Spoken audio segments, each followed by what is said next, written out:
கரூர் கூட்ட நெரிசல் வழக்கை சிபிஐ தான் விசாரிக்கணும். எங்களுக்கு மாநில விசாரணை ஆணையம் வேண்டாம், அவங்க மேல எங்களுக்கு நம்பிக்கை இல்லை அப்படின்னு சொல்லி உச்சநீதிமன்றம் வரைக்கும் போய் பல ஃப்ராடுத்தனங்களை எல்லாம் செஞ்சு வழக்கு போட்டு அதுல வெற்றியும் பெற்று சிபிஐ விசாரணை கிடைச்ச உடனே நீதி வெல்லும் அப்படின்னு விஜய் அவர்கள் தன்னுடைய சமூக வலைதள பக்கத்துல பதிவு போட்டாரு. இப்ப சிபிஐ தாவேகா பொறுப்பாளர்கள் தான் இந்த கரூர் சம்பவத்துல முதன்மை குற்றவாளிகள் அப்படின்னு சொல்லி முதல் கட்ட விசாரணை அறிக்கை எஃப்ஐஆர தாக்கல் பண்ணியிருக்கிறாங்க. இதனால பல முக்கியமான தாவேகா பொறுப்பாளர்கள் மறுபடியும் தலைமறைவாகிறத பத்தி திட்டம் போட்டுக்கிட்டு இருக்கிறாங்களாம். யார் அவங்க? சிபிஐ தாக்கல் பண்ண முதல் கட்ட விசாரணை அறிக்கை எஃப்ஐஆர்ல என்ன குறிப்பிடப்பட்டிருக்கு, அந்த எஃப்ஐஆருக்கு பின்னாடி இருக்கின்ற அரசியல் என்ன, இத பத்தி எல்லாம் தான் இந்த காணொளியில ரொம்ப விரிவா பார்க்க போறோம். வாங்க பேசலாம். கரூர் கூட்ட நெரிசல் தொடர்பான வழக்கை சிபிஐக்கு மாற்றி உத்தரவிட்டது உச்சநீதிமன்றம். உச்சநீதிமன்றத்தோட தீர்ப்பின் அடிப்படையில குஜராத் மாநிலத்தை சேர்ந்த எஸ்பி பிரவீன் குமாரோட தலைமையில ஏஎஸ்பி முகேஷ் குமார் மற்றும் ராமகிருஷ்ணன் உள்ளிட்ட 6 பேர் கொண்ட சிபிஐ குழு கரூருக்கு வந்து இப்ப விசாரணை நடத்திக்கிட்டு இருக்கிறாங்க.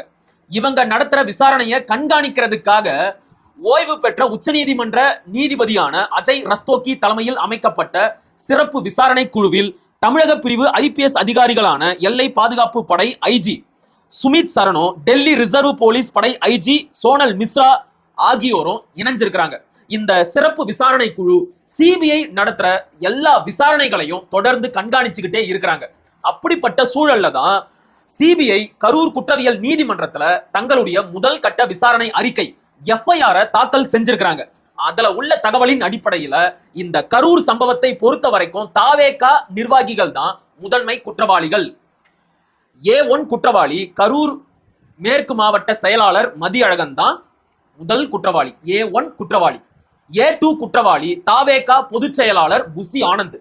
A3 குற்றவாளி தாவேகா துணை பொதுச் செயலாளர் சிடிஆர் நிர்மல்குமார் அப்படின்னு ரொம்ப தெளிவா குறிப்பிட்டு இருக்கிறாங்க. அதாவது ஏற்கனவே கரூர் காவல் நிலையம் என்ன எஃப்ஐஆர ஃபைல் பண்ணி இருந்தாங்களோ அதுல இருக்கிற தகவலை அப்படியே சிபிஐயும் இப்ப தாக்கல் பண்ணி இருக்கிறாங்க. திமுக அரசோட கட்டுப்பாட்டுல இருக்கிற காவல்துறை இந்த வழக்கை விசாரிக்க கூடாது, ஏன்னா அவங்க எங்க மேல வீண் பழிய சுமத்துறாங்க, சிபிஐ விசாரிச்சாதான் உண்மை வெளியே வரும் அப்படின்னு சொல்லி ஒத்த கால்ல நின்னு உச்சநீதிமன்றம் வரைக்கும் போய் போராடி அந்த வழக்குல வெற்றியும் பெற்று சிபிஐ விசாரணை கிடைச்ச பிறகு சிபிஐயும் வந்து தாவேகா நிர்வாகிகள் தான் முதன்மை குற்றவாளிகள் அப்படின்னு சொல்லிருச்சு. இப்ப விஜய் அவர்கள் என்ன செய்வாரு? ஒருவேளை அமெரிக்காவோட FBI விசாரணையை கேட்டு போராடுவாரோ? செஞ்சாலும் செய்வாரு. ஏற்கனவே கரூர் காவல் நிலையத்துல போட்ட எஃப்ஐஆருக்கு பயந்துதான் புசி ஆனந்தும் சிடிஆர் நிர்மல்குமாரும் 15 நாள் தலைமறைவா இருந்தாங்க. இப்ப அந்த வழக்கு சிபிஐ கிட்ட போயிடுச்சு, நமக்கு எந்த ஆபத்தும் இல்ல அப்படிங்கிற தைரியத்துல தான் அவங்க 2 பேரும் வெளியே வந்தாங்க. ஆனா சிபிஐயும் அவங்களுடைய எஃப்ஐஆர்ல இந்த கரூர் சம்பவத்திற்கு தாவேகா நிர்வாகிகள் தான் முழு பொறுப்பு, அவங்க தான் முதன்மை குற்றவாளிகள் அப்படின்னு குறிப்பிட்டு இருக்கிறாங்க. தேவைப்பட்டா தாவேகா நிர்வாகிகளை கஸ்டடியில எடுத்து கூட விசாரிக்கிறதுக்கு வாய்ப்பு இருக்குன்னு சொல்றாங்க. சோ எனக்கு தெரிஞ்சு புசி ஆனந்தும் சிடிஆர் நிர்மல்குமாரும் மறுபடியும் தலைமறைவா ஆயிடலாமா அப்படின்னு இந்நேரத்துக்கு திட்டம் போட்டுக்கிட்டு இருப்பாங்க. நான் வந்து இத பத்தி சில சட்ட வல்லுநர்கள் கிட்ட விசாரிச்சு பார்த்தேன். அவங்க என்ன சொல்றாங்க அப்படின்னா, இது வழக்கமான ஒரு நடைமுறை தான். எப்போதுமே மாநில காவல்துறை கிட்ட இருந்து ஒரு வழக்கு சிபிஐ கிட்ட ஒப்படைக்கும் போது ஏற்கனவே மாநில காவல்துறை என்ன எஃப்ஐஆர போட்டு வச்சிருந்தாங்களோ அதை அடிப்படையா வச்சுக்கிட்டு தான் சிபிஐ தன்னுடைய விசாரணையை தொடங்கும். அதே மாதிரி தான் இந்த கரூர் சம்பவத்திலையும் நடந்திருக்கு. சோ தாவேகா நிர்வாகிகள் பயப்பட தேவையில்லை, அவங்களுக்கு எந்த சிக்கலும் இல்ல அப்படின்னு சொல்றாங்க. ஆனா வேற சில சட்ட வல்லுநர்கள் என்ன சொல்றாங்க அப்படின்னா, சிபிஐ இப்ப போட்டு இருக்கிற எஃப்ஐஆருக்கும் கரூர் காவலர்கள் போட்ட எஃப்ஐஆருக்கும் எந்த சம்பந்தமும் இல்லை. இந்த எஃப்ஐஆர் என்பது சிபிஐ நடத்திய முதல் கட்ட விசாரணையின் அடிப்படையில் அவங்க போட்ட புது எஃப்ஐஆர். அதுலயே இந்த கரூர் சம்பவத்திற்கு தாவேகா நிர்வாகிகள் தான் முழு பொறுப்பு, அவங்க தான் முதன்மை குற்றவாளிகள் அப்படின்னு குறிப்பிடப்பட்டிருக்கு. சோ இதனால தாவேகா பொறுப்பாளர்களுக்கு, புசி ஆனந்துக்கு, சிடிஆர் நிர்மல்குமாருக்கு மிகப்பெரிய பிரச்சனை தான் அப்படின்னு சொல்றாங்க.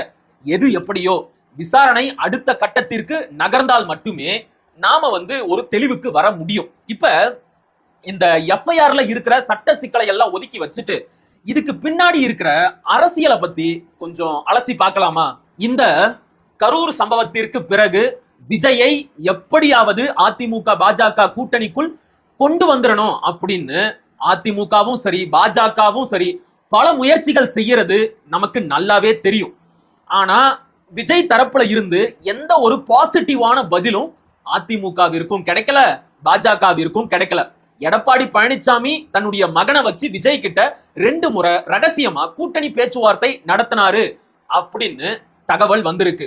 அது மட்டும் இல்லாம ஆந்திராவோட துணை முதலமைச்சர் பவன் கல்யாணம் வச்சு விஜய் கிட்ட 2 முறை பேசி அவரை எப்படியாவது என்டிஏ கூட்டணிக்குள்ள கொண்டு வர்றதுக்கான முயற்சிகள் நடந்ததாகவும் செய்திகள் வந்திருக்கு.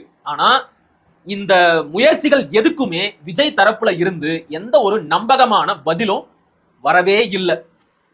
கடைசியா நேற்றைக்கு வந்த தகவலின் அடிப்படையில விஜய் அவர்கள் அதிமுக பாஜக கூட்டணிக்குள்ள வர்றதுக்காக 100 சீட்டு வரைக்கும் டிமாண்ட் பண்ணி இருக்கிறாரு. 100 சீட்டை தூக்கி விஜய்க்கே கொடுத்துட்டா அதிமுகவோட கதி என்ன? ஏன்பா இதுக்கும் சிபிஐ போட்ட எஃப்ஐஆருக்கும் என்னப்பா சம்பந்தம் அப்படின்னு கேக்குறீங்களா? Good question, very simple answer. இப்ப இவ்வளவு நடந்த பிறகும் விஜய் அவர்களோட திமிரு கொஞ்சம் கூட குறையவே இல்லை, ரொம்ப அதிகமா டிமாண்ட் பண்றாரு. சோ விஜய வழிக்கு கொண்டு வர்றதுக்காக சிபிஐயோட இந்த எஃப்ஐஆர பாஜக ஒரு கருவியா பயன்படுத்தி இருக்குமோ அப்படிங்கிற ஒரு எண்ணம் வருது. ஏன்பா இப்படி எல்லாம் நடக்குமா அப்படின்னு அப்பாவித்தனமா கேட்காதீங்க. ஒருவேளை இதுக்கு அப்புறமும் விஜய் வழிக்கு வரல அப்படின்னு வைங்க, விஜய சுத்தி இருக்கிறவங்களை எல்லாம் கைது பண்ணி விஜய தனிமைப்படுத்திட்டு கடைசியில அவரை கூட்டணிக்கு சம்மதிக்க வைப்பாங்க. இதற்கெல்லாம் இந்தியா முழுக்க நிறைய முன் உதாரணங்கள் இருக்கு. இந்த சிபிஐ, இடி, இன்கம் டாக்ஸ் இந்த அமைப்புகளை எல்லாம் வச்சுக்கிட்டு பாஜக இந்தியா முழுக்க இருக்கின்ற பல எதிர்கட்சி தலைவர்களை தங்களுடைய கட்சிக்குள்ளையும் தங்களுடைய கூட்டணிக்குள்ளையும் இழுத்த வரலாறு உங்களுக்கே நல்லா தெரியும். இது நாளைக்கு விஜய்க்கும் நடக்காது அப்படின்னு உங்களால உறுதியா சொல்ல முடியுமா? முடியாது இல்ல. அதைத்தான் சொல்றேன். சிபிஐயோட இந்த எஃப்ஐஆர் என்பது விஜய்க்கு கொடுக்கப்பட்ட ஃபர்ஸ்ட் வார்னிங். இந்த ஓவரா டிமாண்ட் பண்ற வேலையெல்லாம் வச்சிக்காத, சரியா?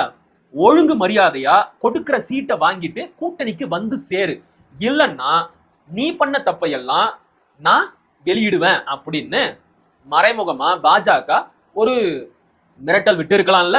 இதெல்லாம் பாத்தீங்கன்னா உள்ளுக்குள்ள நடக்கிற அரசியல். வெளிப்படையா சொன்னா கேலியாவும் கிண்டலாவும் இருக்கும், புரியுதா? ஆனா உள்ள நிச்சயமா இப்படிப்பட்ட அரசியல் நடந்துகிட்டு தான் இருக்கு. இன்னொரு விஷயத்தை யோசிச்சு பாருங்க. தேர்தல்ல விஜய் தனியா போட்டி போட்டா அது திமுகவிற்கு தான் லாபம். திமுக எதிர்ப்பு வாக்குகள் பல முனைகள்ல சிதறி மறுபடியும் திமுகவே ஆட்சிக்கு வந்துடும். அப்ப விஜய் அவர்களை பாஜக தனியா நிக்க விடுமா? திமுகவிற்கு லாபம் தரக்கூடிய ஒரு செயலை விஜய செய்யறதுக்கு பாஜக அனுமதிக்குமா? ஒருபோதும் அனுமதிக்காது. திமுகவை ஜெயிக்க வைக்கிறதுக்காகவா விஜய்க்கு இந்த அளவிற்கு முட்டு கொடுத்து பாஜக அவரை காப்பாத்திக்கிட்டு இருக்கு? நெவர். தங்களுடைய கூட்டணி எப்படியாச்சும் ஜெயிச்சு தமிழ்நாட்டுல ஆட்சிக்கு வரணும், அதுக்கு விஜய் பயன்படுவாரு என்பதற்காகத்தான் அவரை இந்த அளவிற்கு முட்டு கொடுத்து காப்பாத்திக்கிட்டு இருக்கிறாங்க. சோ ஒருபோதும் விஜய் அவர்களை கூட்டணிக்கு கொண்டு வராமல் பாஜக ஓயாது. பொறுத்திருந்து பார்க்கலாம் இன்னும் என்னென்ன கேலி கூத்துகள் எல்லாம் நடக்குது அப்படின்னு.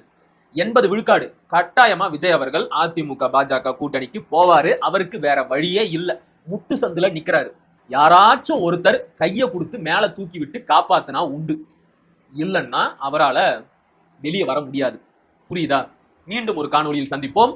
அதுவரை இணைந்திருங்கள். இது உங்கள் நெற்றிக்கண். நான் உங்கள் மகிழன். படிப்போம், பகிர்வோம், பயன்பெறுவோம், கற்போம், கற்பிப்போம், களமாடுவோம். தமிழ் வெல்க, தமிழர் வாழ்க, தமிழ்நாடு வளர்க, தமிழ் தேசியம் மலர்க மலர்க மலர்க. நன்றி, வணக்கம்.